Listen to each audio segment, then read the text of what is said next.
Olá, queridos irmãos, queridos alunos do curso Sabedoria Prática para a Vida. Quem vos fala, uma vez mais, é o pastor Ronaldo Guedes Bezerra, da Igreja Evangélica Avivamento Bíblico no Tucuruvi. Muito bem, meus queridos, essa é a nossa aula número 23 e hoje, aqui, com a permissão de Deus, vamos estudar o capítulo número 22 do livro de Provérbios. Muito bem, então vamos, sem mais demoras, vamos estudar o capítulo 22. Versículo 1 diz o seguinte: mais vale o bom nome do que as muitas riquezas, e o ser estimado é melhor do que a prata e o ouro. Então veja, gente, que esse versículo aqui, ele está falando sobre a importância, né, da boa reputação, né? O como é importante a pessoa ter uma boa reputação, porque esse versículo, né, ou esse provérbio está dizendo que mais vale o bom nome do que as muitas riquezas, né? De que adianta uma pessoa ter muitas riquezas, mas não ter um bom nome, não ter uma boa reputação, não é? E a segunda parte do versículo diz: e o ser estimado é melhor do que a prata e o ouro, né? Então, também de que adianta a pessoa ter prata e ouro, ter riqueza e não ser estimado, não ser amado, né, pelas pessoas. Então, nós sabemos que existem muitas pessoas que têm muito dinheiro, mas não são estimados, não são amados. E outros que têm muitas riquezas, não é? Mas não têm uma boa reputação. Muitas vezes até adquiriram essas riquezas de maneira ilícita, né? Então, esse primeiro versículo, né, esse primeiro provérbio do capítulo 22, ele fala sobre a importância da boa reputação e a importância de ser estimado, né, de ser amado. Muito bem, vamos lá, versículo 2. O versículo 2, eu já vou ler aqui direto na linguagem de hoje, para facilitar a nossa compreensão. Diz assim, olha: não existe diferença entre o rico e o pobre, porque foi o Senhor Deus quem fez os dois, não é? Então, o texto está dizendo, né, que não existe diferença entre o rico e o pobre. Por quê? Porque foi o Senhor Deus quem fez os dois, né? Ou seja, riqueza e pobreza são questões circunstanciais aqui dessa vida que nós estamos vivendo na face da terra, mas em essência, um rico e um pobre são iguais, né? São dois seres humanos iguais um ao outro, né? São dois seres humanos que têm as mesmas necessidades fisiológicas, né? Do mesmo jeito que o pobre precisa ir no banheiro, urinar, evacuar, o rico também tem que fazer, não tem nenhuma diferença nesse sentido. Do mesmo jeito que o pobre morre, o rico também morre, do mesmo jeito que o pobre adoece e morre, o rico também adoece e morre, né? Então, nesse sentido, não existe diferença entre o rico e o pobre, porque foi o Senhor Deus quem fez os dois, né? Ou seja, todos nós, todos os seres humanos, nós somos feitos pela mesma mão, ou seja, a mão de Deus. Vamos lá, versículo 3. O versículo 3 diz o seguinte: o prudente vê o mal e esconde-se, mas os simples passam adiante e sofrem a pena, né, gente? Então, veja, esse versículo 3, ele é muito bom, ele é muito interessante. Esse aqui é um daqueles provérbios que a gente precisaria até decorar, né? Relembrando, porque tem uma verdade muito grande aqui. Então, aqui a gente tem um contraste entre a pessoa que é prudente e entre o simples, né? O simples aqui, aquela pessoa desavisada, aquela pessoa tolo, aquela pessoa, desculpa a expressão aqui, aquela pessoa bobinha, né? Então, o prudente, ele vê o mal e esconde-se. O prudente, ele vê, né, uma situação que pode acabar mal. O que o prudente faz? Ele é cauteloso, ele age com cautela, ele se esconde, não é, para não ficar exposto. Mas o simples, o tolo, o bobinho, ele passa adiante e sofre a pena, né? Ele não tem discernimento e ele não consegue, né? A pessoa simples, ela não consegue enxergar um palmo à frente do nariz, né?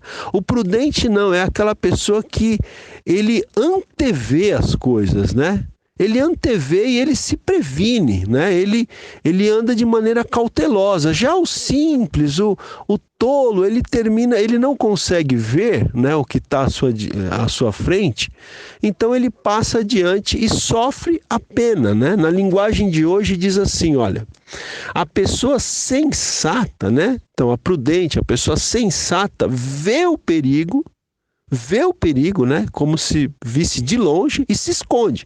Mas a pessoa insensata vai em frente e acaba mal, né? Então, é isso. Temos aqui uma lição muito interessante para nós também.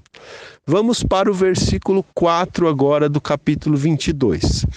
Este versículo também é muito bonito. Ele diz assim: o galardão da humildade e o temor do Senhor são riquezas e honra e vida, não é, gente? Olha só que coisa maravilhosa. Então, qual é o galardão da humildade e a recompensa por uma pessoa ter temor de Deus no seu coração, não é? Galardão, justamente, quer dizer isso, uma recompensa, né? Então, qual é o galardão de uma pessoa ser humilde? Qual é a recompensa de uma pessoa ser humilde e temer a Deus, reverenciar, ter reverência por Deus, pela palavra de Deus, pelas coisas de Deus? Qual é o galardão? Então aqui diz, são riquezas e honra e vida. Então, uma pessoa que é humilde e que teme a Deus, ela vai ser uma pessoa próspera, até materialmente falando, não é? Pode alcançar essa prosperidade, vai ser uma pessoa honrada e vai ser uma pessoa que terá longevidade também, não é?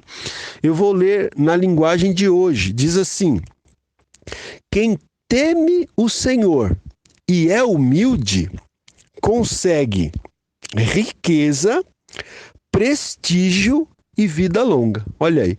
Então, se você que está ouvindo essa aula, você quer riqueza, né? Você quer prosperidade, você quer prestígio, você quer ser uma pessoa honrada e você quer ter uma vida longa, longevidade, então você precisa temer o Senhor e você precisa andar em humildade. Você tem que fugir da arrogância, do orgulho, da altivez, da autossuficiência. Você precisa ser, e eu também, né? Nós precisamos ser pessoas humildes.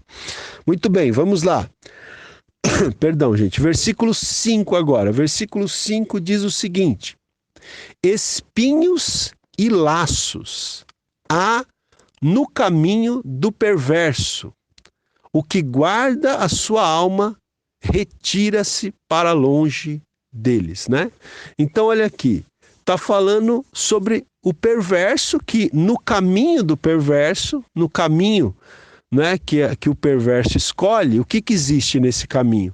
Existe espinhos e laços, né? Então, o que o perverso vai encontrar na caminhada dele são espinhos e laços.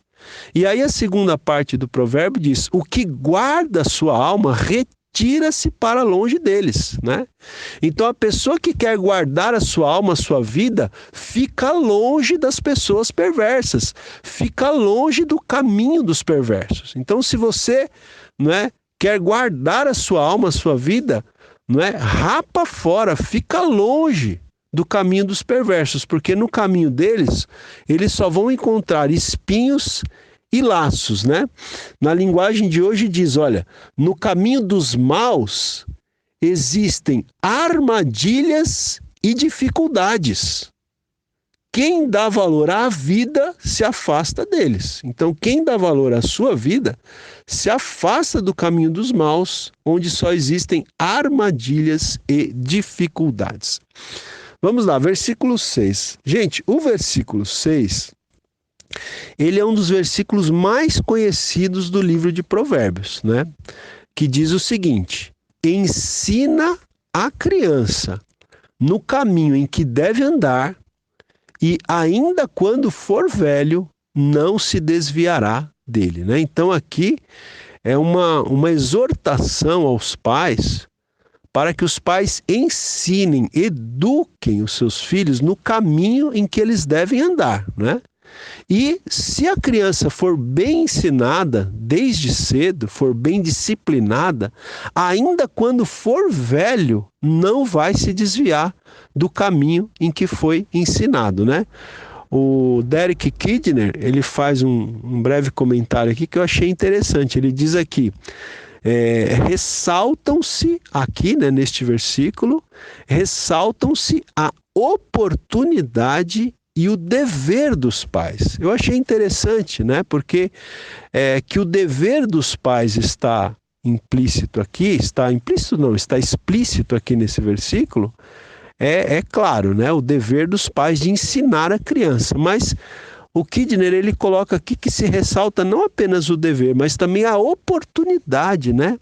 Ou seja, você educar bem uma criança, um filho, isso é uma oportunidade que Deus te dá para você fazer diferença na vida desse filho, dessa criança, e para que esse seu filho, depois de crescido, também possa fazer a diferença na vida de outros, né?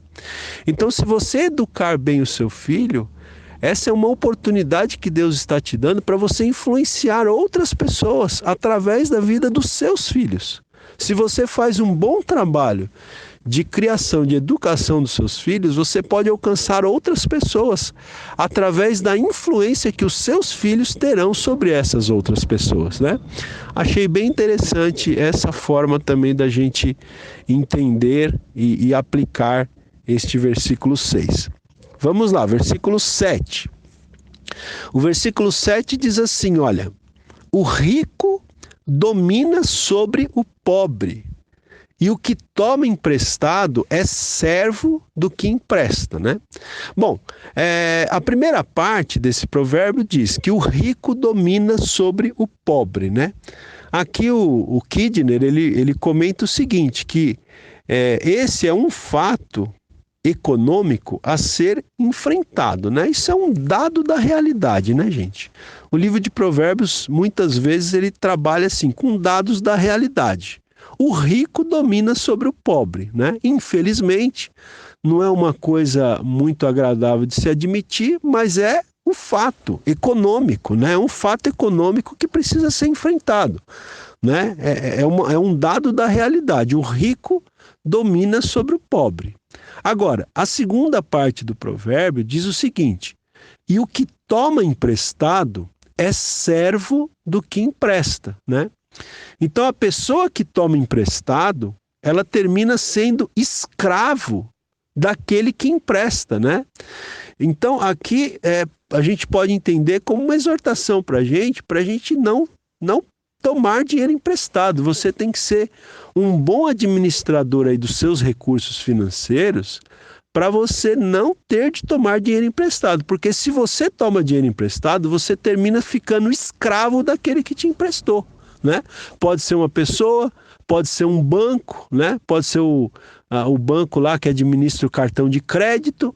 Você se torna servo, você se torna escravo daquele que te empresta, né? A pessoa meio que, de certa maneira, termina controlando a sua vida. Então, você tem que ser uma pessoa bem organizada financeiramente, bem disciplinada, né? Não gastar dinheiro à toa, né? Seja uma pessoa que saiba administrar bem os recursos que Deus te dá, para você não ter que pegar dinheiro emprestado, porque senão você termina ficando escravo daquele que te emprestou o dinheiro.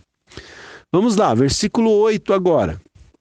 O versículo 8, eu vou ler aqui também já direto na linguagem de hoje, para facilitar o nosso entendimento.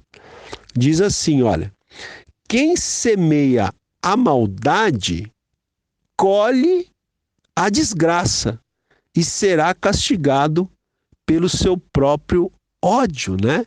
Ou seja, o que semeia a maldade, a pessoa que semeia a injustiça, o que ela vai colher? Ela vai colher o mal, ela vai colher a desgraça, né? Aqueles que estão semeando a maldade, eles não vão colher bênçãos. Como é que uma pessoa pode semear a maldade e colher bênção? Não. A pessoa que semeia a maldade, ela vai colher desgraça, ela vai colher o mal, né? E essa pessoa será castigada pelo seu próprio ódio, né? Ela vai ser castigada pelo seu próprio ódio, pela sua própria maldade, né? Pela sua própria injustiça, né? Esse versículo aqui, segundo o comentarista aqui o nosso comentarista que a gente tem acompanhado, ele diz o seguinte aqui: trata-se aqui principalmente de encorajamento aos oprimidos, né? Porque aqui diz, né, que aquele que semeia injustiça, ele vai colher a desgraça, né? E também diz aqui que essa pessoa vai ser castigada pelo seu próprio ódio. Então, aqui é um encorajamento aos oprimidos, às pessoas que estão sendo oprimidas, para que saibam que aqueles que os estão oprimindo, né, eles não vão ficar impunes, né? Então, o Kidner ele ainda diz aqui: o tempo da ceifa responderá a todas as perguntas, né? Então, tudo tem o tempo certo, né? Às vezes a gente vê as pessoas fazendo mal e parece que está tudo dando certo na vida delas, mas vamos aguardar o tempo da colheita, porque o tempo da colheita responderá a todas as perguntas, né? Vai chegar o tempo das pessoas que fazem maldade colherem, né? Colherem o resultado das maldades que essas pessoas estão semeando, certo?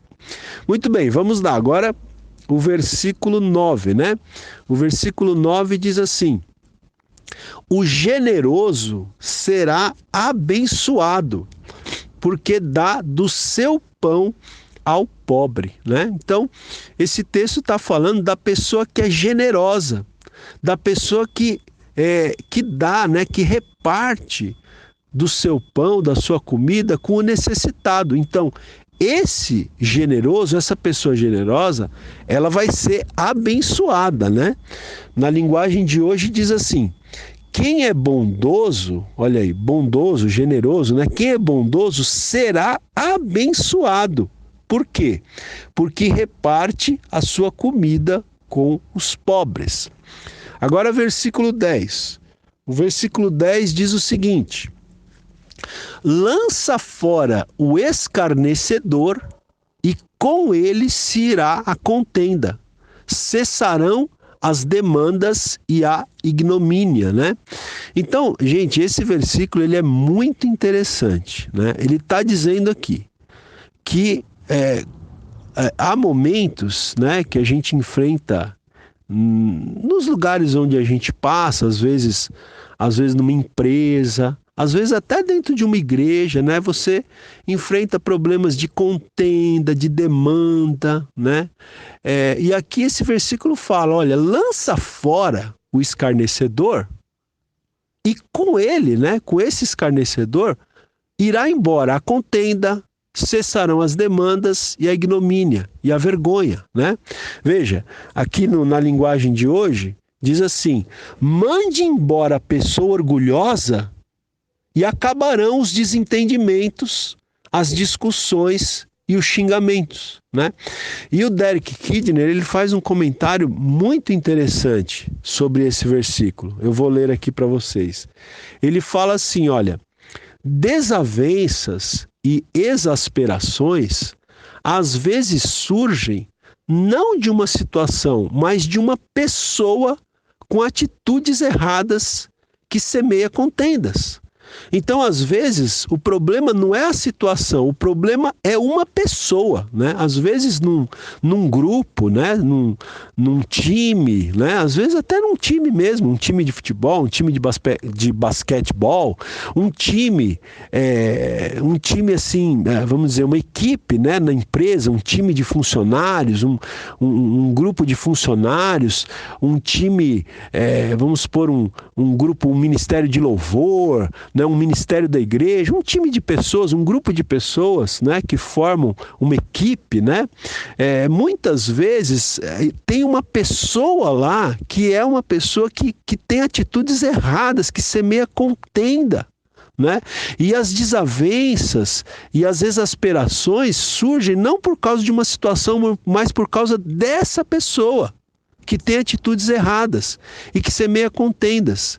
Então, o Kidner até diz aqui, isto quer dizer que uma instituição pode precisar não de reformas, mas da expulsão de um de seus membros, né? Às vezes é necessário chegar ao ponto extremo de se expulsar, de se colocar para fora um determinado membro da equipe, né?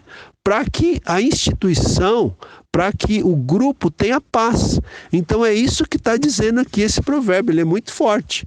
Ele está dizendo aqui, lança fora o escarnecedor, né? Manda embora a pessoa orgulhosa.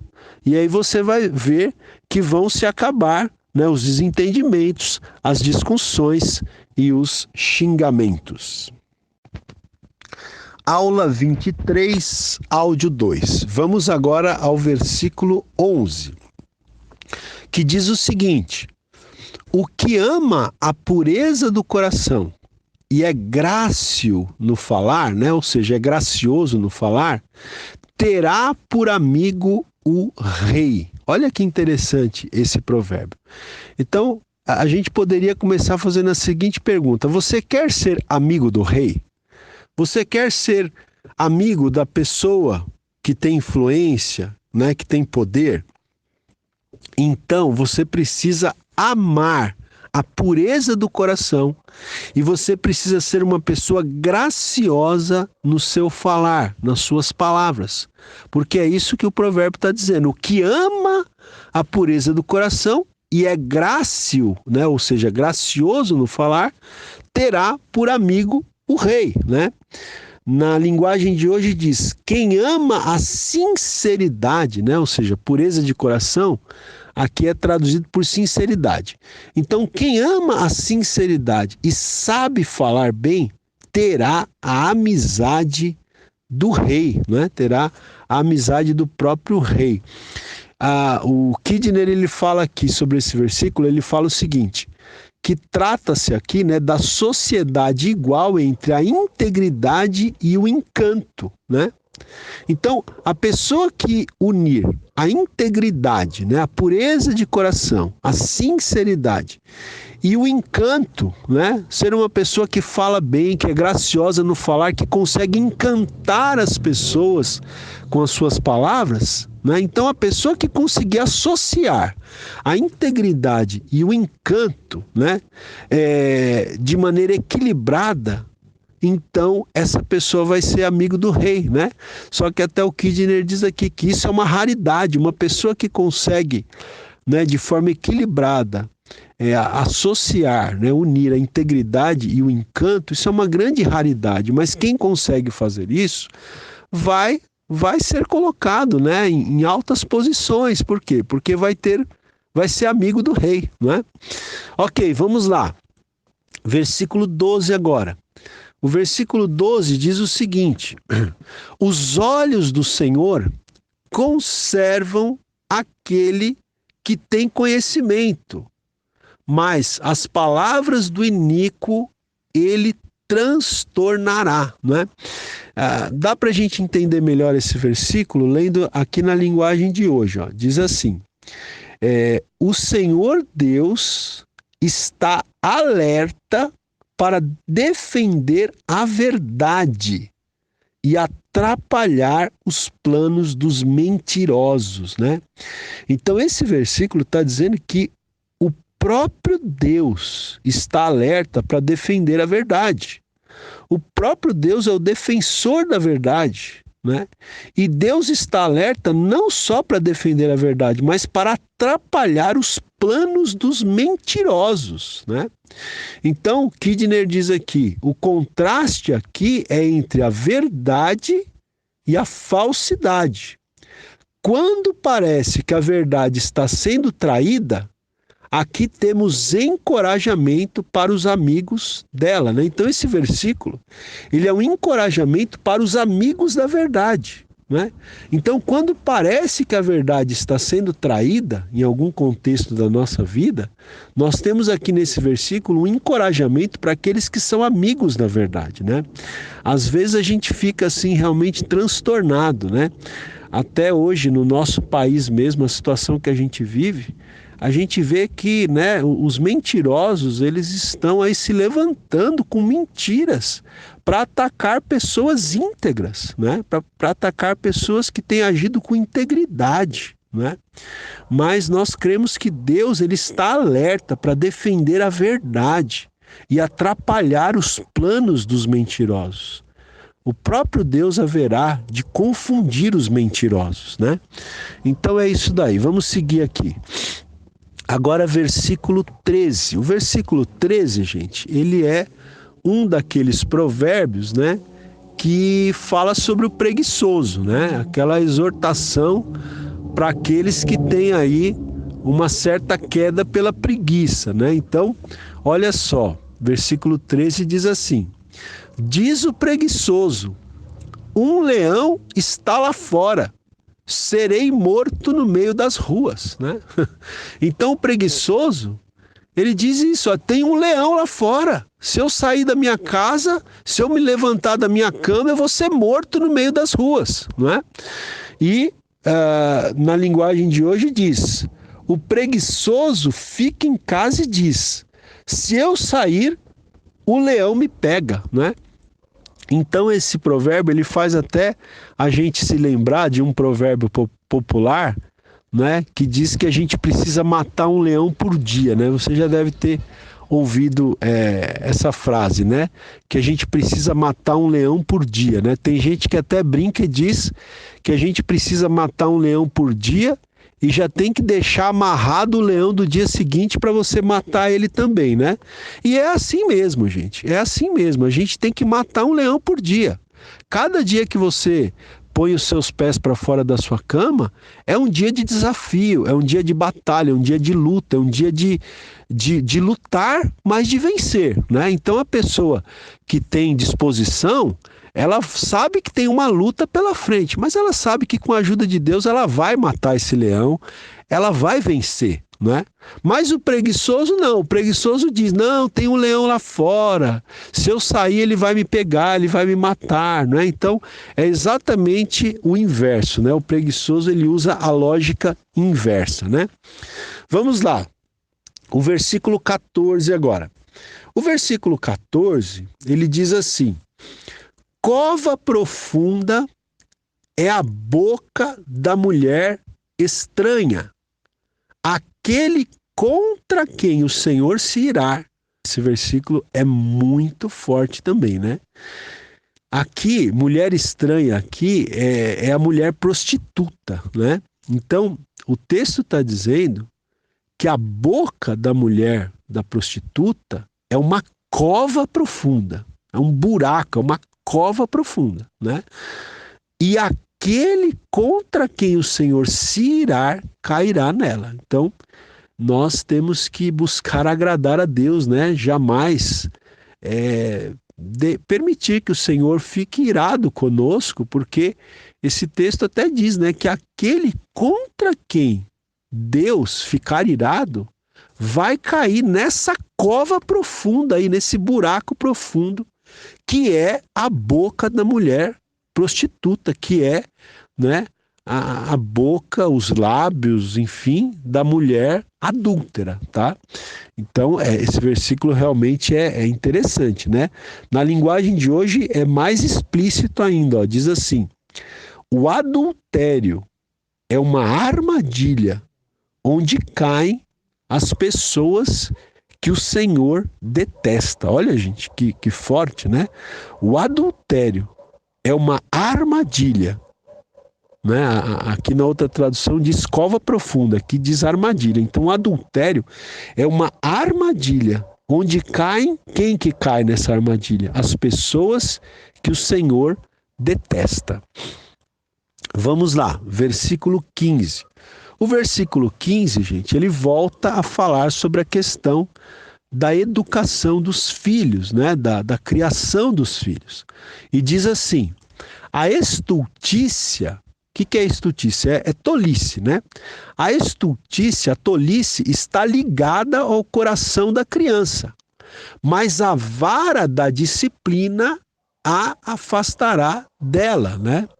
Então, esse versículo está dizendo que a criança, por natureza, ela é tola, ela é estulta. A criança, se você deixar a criança a seu bel prazer, se você deixar a criança, né, seguir o seu próprio caminho, o que está ligado ao coração da criança é a estultice, a tolice, né? Mas a vara da disciplina vai afastar a tolice do coração da criança. Então é importante que os pais usem a vara da disciplina para educarem os seus filhos, né? Então é aquilo que eu falo, não vá aí pela filosofia moderna, da psicologia moderna, que diz que você não deve bater no seu filho. Se você quer obedecer a palavra de Deus, você tem que usar a vara da disciplina, né? É óbvio que você vai usar a vara da disciplina quando for necessário, mas você vai perceber que quando você estiver criando seu filho, vai ter um momento que você vai ter que usar a vara da disciplina, e você deve usar, né? Eu vejo, né, que a gente percebe que existem pais que não têm coragem de usar a vara da disciplina, e depois vão ter problemas mais tarde por causa disso, porque é a vara da disciplina que vai afastar do coração da criança a tolice, a estultícia. Não é? Então, é importante que os pais corrijam seus filhos quando for necessário. Usem a vara da disciplina, não é? A varinha, a cinta, o chinelo. Não bata com a mesma mão que você acaricia o seu filho, não bata com a sua mão, mas use um chinelo, use uma vara, use um cinto. Cuidado para não bater com a fivela, né? Vai bater com a parte de couro. E eu sempre digo, como dizia o nosso querido pastor Alídio Flora Agostinho, falecido, né? Um dos fundadores da Igreja Evangélica Avivamento Bíblico. Ele dizia: Deus já fez um lugar próprio na criança que tem bastante carne, que é o bumbum, que você pode bater, né? Até com uma certa força, que vai doer, mas não vai machucar. A criança precisa sentir a dor da vara da disciplina, senão não vai ter a tolice cortada do seu coração, né? Tinha um outro professor meu, pastor José Luiz, que ele sempre dizia: criança é malandra, né? Desculpa aqui a expressão, criança é um bicho malandro. Se você não cortar a malandragem da criança, a criança te domina, né? Então o livro de Provérbios tem muitas orientações nesse sentido. É claro que Provérbios também diz: você não vai bater na criança a ponto de matá-la, de feri-la, não é isso. Você tem que ter o equilíbrio, né? Você nem pode bater numa criança a ponto de ferir a criança, mas você nem pode também deixar de corrigir, como hoje em dia muita gente acha que você não pode nem tocar a mão numa criança, o que está errado. A criança precisa ser disciplinada. É isso que a Bíblia ensina. E entre a psicologia moderna e a Bíblia, eu prefiro ficar com a Bíblia, não é? Vamos lá. Versículo 16 agora. O versículo 16 diz o seguinte, olha: o que oprime ao pobre para enriquecer, não é, para enriquecer a si, ou o que dá ao rico, certamente empobrecerá, né? Então, quem é que certamente vai ficar pobre, que certamente vai empobrecer?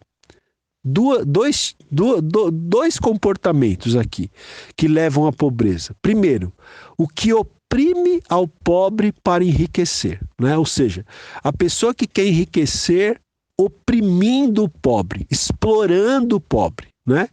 E também o outro que certamente empobrecerá é aquele que dá ao rico, né? Que favorece o rico, vamos dizer assim.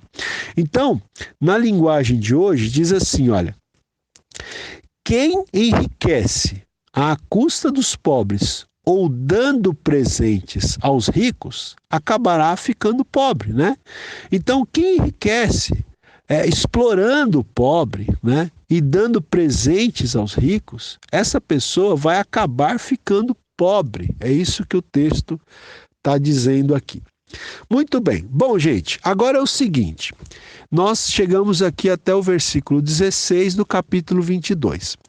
Agora, do versículo 17 do capítulo 22, né? Capítulo 22, 17, até o capítulo 24, versículo 22, a gente tem aqui uma sessão, né? Uma sessão de provérbios que retorna, né, àquele estilo didático da primeira parte do livro de Provérbios. Lembra que a gente falou, né, que a primeira parte do capítulo 1 ao 9 tinha uma característica um pouco diferente. Então, esta sessão aqui, do capítulo 22, versículo 17, até o capítulo 24, versículo 22, essa sessão ela retoma esse estilo didático da primeira parte do livro, né? Ainda que os poemas não sejam tão extensos, né? Então, na primeira parte do livro, os poemas eram mais extensos do que aqui, mas essa sessão aqui, que a gente vai iniciar agora, ela tem mais ou menos, né? Ela tem mais ou menos não, ela tem exatamente o mesmo estilo didático da primeira parte, só com essa única diferença de que lá os poemas eram mais extensos e aqui eles são um pouco mais curtos, né? E aí, queridos, o que nós vamos ter aqui? Nós vamos ter, nessa sessão que eu falei, do capítulo 22, versículo 17, até o 24, 22, nós vamos ter aqui 30 provérbios, tá? Serão 30 provérbios, alguns expressos em apenas um versículo, outros expressos num grupo de 2 ou 3 versículos, mas nós vamos ter 30 provérbios aqui falados nessa sessão, tá? E antes, então, da gente começar a ler esses provérbios, né, que nós não vamos ler todos hoje, porque eles vão estar também no capítulo 23, no capítulo 24, né? Então a gente vai terminar explorando esses provérbios também nas próximas aulas, né? Mas antes então da gente entrar, né? Hoje a gente ainda vai ver 5 desses 30 provérbios, tá? Mas antes da gente entrar nesses 5 desses 30 provérbios, o texto traz uma espécie de introdução, tá? Então, do versículo 17 até o versículo 21, o que nós temos aqui? Nós temos uma introdução a esses 30 provérbios que foram reunidos aqui nessa sessão, né, do versículo 17 do capítulo 22 até o capítulo 24, versículo 22. Então, eu vou ler aqui essa introdução. Essa introdução está do versículo 17 ao versículo 21 do capítulo 22. E ela é muito parecida, né, com os textos lá do início do livro de Provérbios. Vocês vão perceber, não é?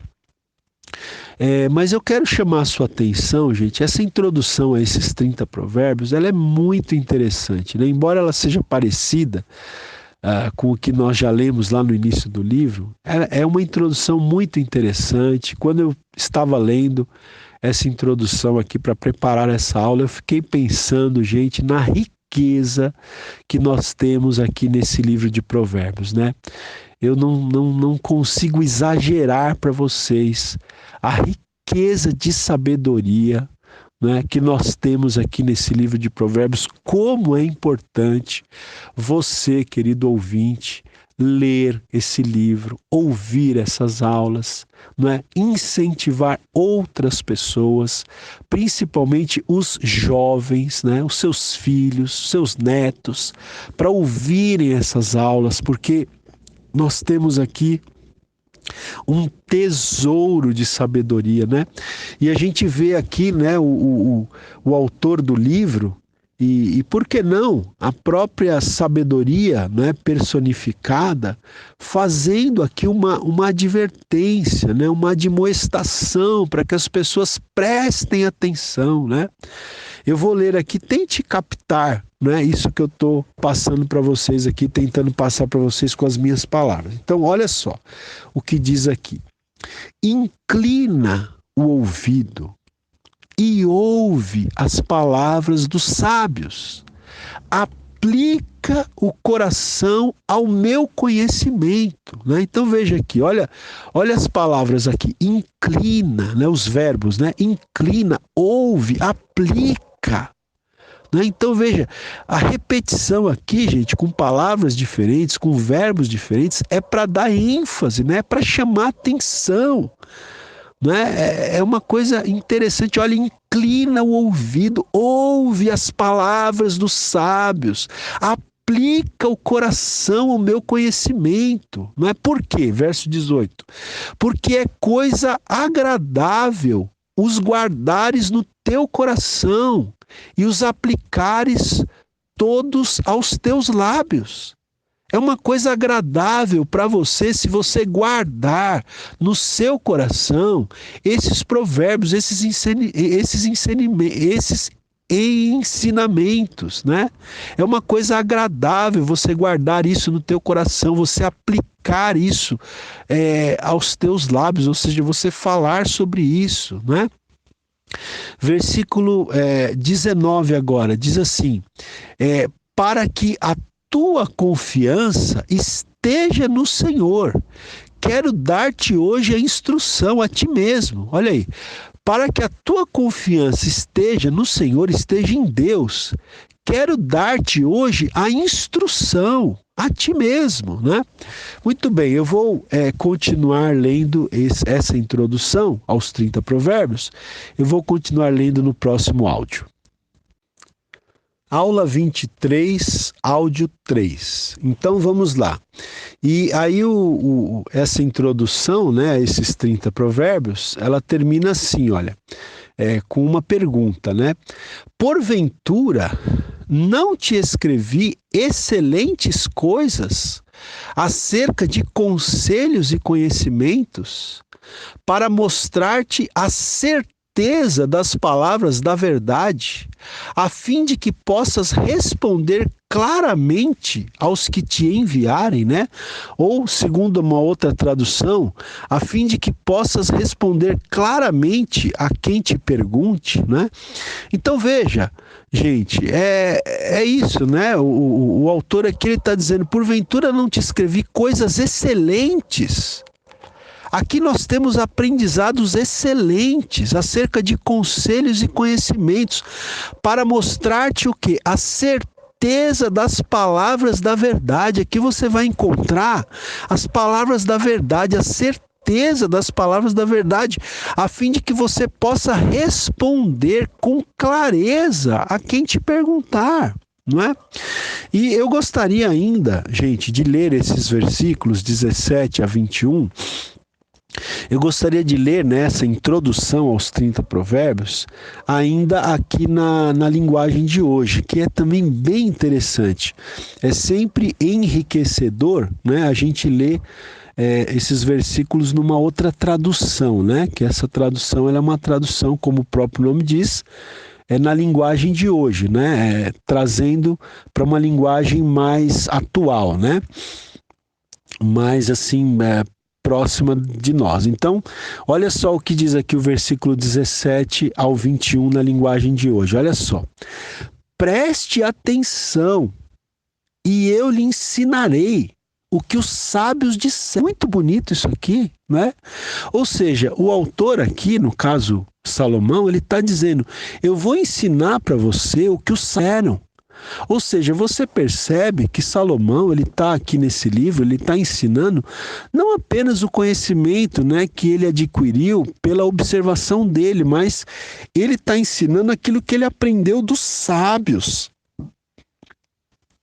Ou seja, ele está passando adiante um tesouro de sabedoria que já existia muito tempo antes de Salomão. E olha que Salomão viveu aí há quase 3.000 anos atrás, né?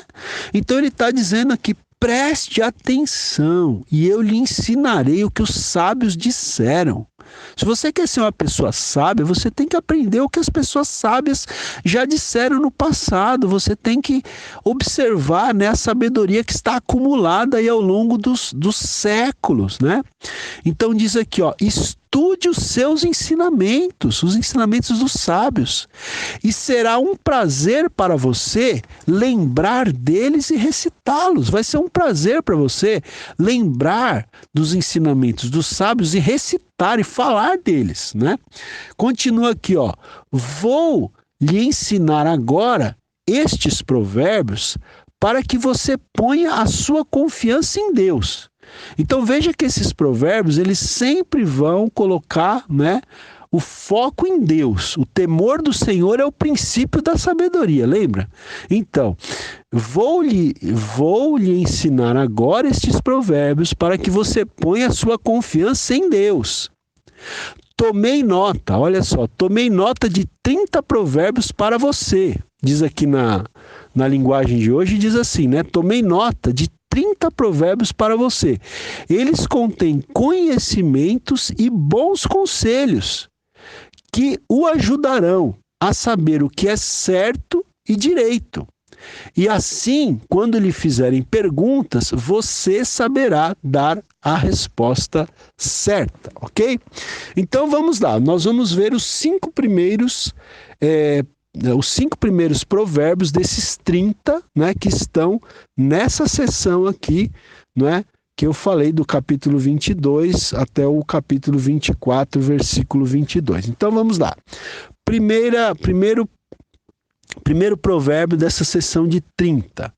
Diz assim, olha: não roubes ao pobre, porque é pobre, nem oprimas em juízo ao aflito, porque o Senhor defenderá a causa deles e tirará a vida aos que os despojam, né? Então, veja que interessante, o primeiro provérbio aqui já está dizendo: não roubes ao pobre, porque ele é pobre, né? Não vai se aproveitar do pobre só porque ele é pobre. Não oprima em juízo a pessoa que já é uma pessoa que está aflita. Não faça isso. Por quê? Porque sabe quem vai defender a causa do pobre e a causa do aflito? É Deus que vai defender a causa deles. E diz aqui, e Deus tirará a vida aos que os despojam, né? Aos que se aproveitam destes pobres, destes aflitos, né? Olha, vou ler na linguagem de hoje. Não tire vantagem do pobre só porque ele é pobre. Nem se aproveite daqueles que não tiverem quem os defenda no tribunal. Olha aí, não se aproveite daqueles que não têm quem os defenda no tribunal, pois o Senhor defenderá a causa deles e ameaçará a vida de quem os ameaçar, né? Então, é o Senhor quem vai ameaçar a vida de quem ameaçar o pobre, de quem ameaçar aquele que estiver indefeso, né? Deixe-me ver aqui, gente. O Kidner, ele faz um comentário aqui que eu também gostaria de ler com vocês. Deixa eu achar aqui, 22 e 23, está aqui, né? Ele diz assim, ele diz uma frase: procurar fazer fortuna implacavelmente é fazer, antes de mais nada, um inimigo. E aqui inimigo com letra maiúscula, né? Então, o que o Kirchner está falando aqui? Que uma pessoa que procura fazer fortuna de forma implacável, ou seja, explorando o pobre, né, explorando a pessoa indefesa, ele está fazendo um inimigo. Só que esse inimigo aqui não é qualquer inimigo, é o próprio Deus. O próprio Deus vai ser inimigo daquele que tenta fazer fortuna de maneira implacável, ou seja, explorando o pobre, né, e explorando também o aflito, ok? Vamos lá, agora versículos 24 e 25, os versículos 24 e 25, eles formam o segundo dos 30 provérbios, que diz assim: não te associes com o iracundo, nem andes com o homem colérico, para que não aprendas as suas veredas, e assim enlaces a tua alma. Olha, gente, esse provérbio, né, esse provérbio, esses dois versículos que formam um provérbio, ele também é muito interessante. Ele fala aqui a respeito do problema das más companhias, né, as más companhias. Então, não te associes com o iracundo, aquela pessoa que vive irada, né? Nem andes com o homem colérico, né? Aqui na linguagem de hoje diz assim: não faça amizade com pessoas grosseiras ou violentas. Olha aí, cuidado, não se associe, não faça amizade com o iracundo, com o colérico, com o grosseiro, com o violento. Você poderá pegar os seus maus costumes e depois não conseguirá livrar-se deles, né? Então, a gente termina adquirindo, né, trejeitos, vamos dizer assim, eu não estou achando uma palavra melhor aqui agora, a gente termina adquirindo, né, comportamentos das pessoas com as quais a gente convive. Então, por isso que o texto está dizendo aqui, não faça amizade, não se associe com esse tipo de gente, porque você pode terminar pegando os maus costumes dessas pessoas e depois você vai tentar se livrar e não vai conseguir. Você vai tentar se livrar desses maus costumes e não vai conseguir, né? E aqui na Almeida diz o seguinte, né? Para que não aprendas as suas veredas, para que você não aprenda os caminhos dessas pessoas, e assim você enlace a tua alma fique presa, fique enlaçada, né, nessa situação. Então, gente, é aquilo, a gente tem que tomar muito cuidado com quem a gente anda, né? A gente precisa tomar muito cuidado com quem a gente faz amizade, né? É aquilo que eu sempre falo também nessas aulas de provérbios, né? Eu sempre repito aquele provérbio popular que diz, né? Diga-me com quem tu andas e eu te direi quem tu és, não é? Você tem que andar com gente boa, com gente sábia, com gente temente a Deus, porque aí você vai ser esta pessoa, não é? Me permita, se você andar com uma águia, você vai ser uma águia. Se você andar com uma galinha, você vai ser uma galinha, não é? Se você andar com um cachorro, você vai ser um cachorro. Se você andar com um leão, você vai ser um leão. Então você tem que escolher com quem você vai andar. Você tem que andar com pessoas boas, se associar com pessoas sábias, com pessoas prudentes, com pessoas inteligentes, com pessoas que têm o que te ensinar, com pessoas que te desafiam, com pessoas que te confrontam, para você melhorar, para você ser uma pessoa melhor, para explorar todo o seu potencial. Não anda com gente tola, com gente iracunda, com gente colérica, com gente grosseira, com gente violenta, com gente insensata, tola, não é? Com gente imprudente. Anda com as melhores pessoas que você puder andar. Fica junto dessas pessoas, cola nelas. E você vai, então, ser desafiado por essas pessoas, não é? Muito bem, gente, vamos lá. Seguindo aqui agora, o terceiro dos 30 provérbios, né? Está agora nos versículos 26 e 27. E fala sobre a questão de ficar como fiador, né? A gente já falou sobre isso também. Mas vamos aqui, o livro de Provérbios ele vai repetindo essas verdades, por quê? Para enfatizar, né? O aprendizado vem pela repetição, pela ênfase, né? Então vamos lá, versículos 26 e 27. Não estejas entre os que se comprometem e ficam por fiadores de dívidas, Pois, se não tens com que pagar, por que arriscarias perder a cama de debaixo de ti? Então, não se comprometa com a dívida dos outros, não fique por fiador das dívidas dos outros, não é?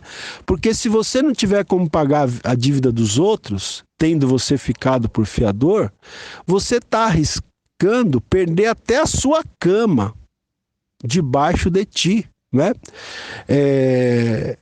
Aqui na linguagem de hoje diz assim, olha, vamos ler aqui. Não aceite ser fiador de ninguém, porque se você não puder pagar a dívida, levarão embora até a sua cama, né? E o Derek Kidner, ele dá para esse provérbio o seguinte título: promessas apressadas. Então, cuidado para você não fazer promessas apressadas, para você não se comprometer, para você não ficar como fiador das outras pessoas, né? Isso aqui pode ter uma aplicação, eu creio que até maior do que só a questão financeira, do que só a questão de você assinar um contrato sendo fiador, né? Mas cuidado, né? Com palavras, com ações. Isso aqui eu creio que pode ter uma aplicação muito mais ampla, ok? Muito bem. E agora o quarto dos 30 provérbios, que está no versículo 28, já estamos chegando aqui ao final da nossa aula. Vamos lá, versículo 28 diz assim: não removas os marcos antigos que puseram teus pais, né? Na nova tradução na linguagem de hoje diz: não mude de lugar os marcos de divisa de terras que os teus antepassados colocaram, né? Então veja, gente, não removas os marcos antigos que puseram teus pais, né? Não mude aqueles marcos, né? Aqui, literalmente, se aplica a questão da terra mesmo, né? Não mude de lugar os marcos de divisa de terras que os teus antepassados colocaram. Não mexa nisso, né? Até o Derek Kidner, ele diz aqui: embora seja a cobiça o motivo mais provável para este pecado, né? A cobiça de aumentar a terra, né? Então, aqui, embora seja a cobiça o motivo mais provável para este pecado, aqui ressalta-se também o quê? A arrogância desse ato. A arrogância de mudar de lugar os marcos de divisa de terras que os seus antepassados colocaram, né? Mas eu creio que aqui tem uma aplicação também mais ampla, né? Não removas os marcos antigos que puseram teus pais, os princípios, os valores que os teus pais te ensinaram. Não removas os marcos antigos que puseram teus pais, né? Isso aqui também eu penso que se aplica, por exemplo, às igrejas, né, gente? Por exemplo, eu vou dar um exemplo prático aqui, né? Um pastor, ele assume a uma igreja, ele assume a liderança de uma igreja, ele não pode tentar apagar, né, o que os pastores que passaram antes dele fizeram, né? Eu já vi esse tipo de situação, né? Um pastor assumir uma igreja e ele quer apagar tudo que o pastor que esteve antes dele fez. É como se quisesse apagar o nome daquele pastor, não é? Apagar o nome daquele líder que veio antes, né? Isso é uma coisa muito desagradável. A história precisa ser preservada. Você precisa respeitar aqueles que viveram antes de vocês, né? Você, eu também, nós precisamos respeitar aqueles que viveram antes de nós, aqueles que vieram antes de nós, relembrar os seus feitos, celebrar as suas vitórias, né? Não removas os marcos antigos que puseram teus pais. Não apague a história, não apague, né, o passado, não traia o passado, né? Mas valorize, respeite. Se você quer ser respeitado, aprenda a respeitar, não é? Então eu penso que aqui nós temos nesse provérbio, não removas os marcos antigos que puseram teus pais, nós temos aqui uma aplicação extremamente ampla, né? Poderíamos pensar em outras aplicações, eu não vou pensar aqui com vocês, mas a partir daquilo que eu falei, você pode ir aplicando para a sua vida, ok? E o último provérbio, o último versículo, né? O último provérbio de hoje, que seria o quinto, ou é o quinto dos 30 provérbios, que está no versículo 29, e também é muito interessante. Diz assim: vês a um homem perito na sua obra? Perante reis será posto, não entre a plebe, né? Ou seja, é uma pergunta, você está vendo um homem perito na sua obra? Você conhece uma pessoa que faz bem o que faz? Que é bom naquilo que faz? Na sua profissão, né? Naquilo que ele tem se proposto a fazer? Ele é bom naquilo que ele faz? Então, diz o texto, perante reis será posto, e não entre a plebe, não entre os plebeus, né? Uma pessoa que sabe fazer bem o que faz, uma pessoa que aprende, que se esmera para fazer o seu melhor, essa pessoa não vai ficar entre as pessoas desconhecidas, não. Ele vai ser colocado entre os reis, ele vai ser colocado entre os poderosos, porque ele vai se destacar. É uma coisa natural. Então aqui é uma exortação para que a gente faça bem feito aquilo que a gente faz na vida, né?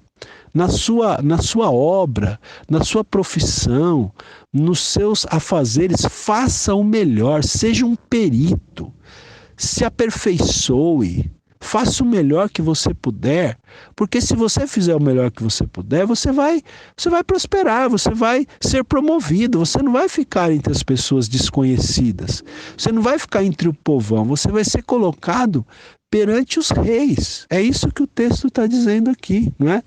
Olha, versículo 29 na linguagem de hoje, ó. Você conhece alguém que faz bem o seu trabalho? Olha aí, você conhece alguém que faz bem o seu trabalho? Saiba que ele é melhor do que a maioria e merece estar na companhia de reis, né? Então, meus queridos, é isso. Nós temos que buscar a excelência naquilo que a gente faz, né? Se você é um advogado, seja o melhor advogado que você puder ser. Se você é um engenheiro, seja o melhor engenheiro que você puder ser. Se você é um professor, seja o melhor professor que você puder ser, né? Na sua área de atuação, se você é um administrador de empresa, seja o melhor. Se você é uma secretária, seja a melhor secretária. Faça o seu trabalho com excelência, com perícia. E sabe o que vai acontecer? Você vai se destacar. E ao se destacar, você vai ser colocado perante os reis, ou seja, você vai ser colocado perante as pessoas que têm influência, que têm poder, que têm autoridade. Você vai prosperar, você vai subir, né, na sua carreira, ok? Então, terminamos aqui a nossa aula de número 23. Se você puder, ouça novamente essa aula, deixe esses princípios entrarem no teu coração, vai ouvindo devagarzinho, não precisa ouvir tudo de uma vez, vai ouvindo durante a semana, deixe esses princípios entrar no teu coração para você crescer em sabedoria, ok? E até a próxima aula, permitindo Deus.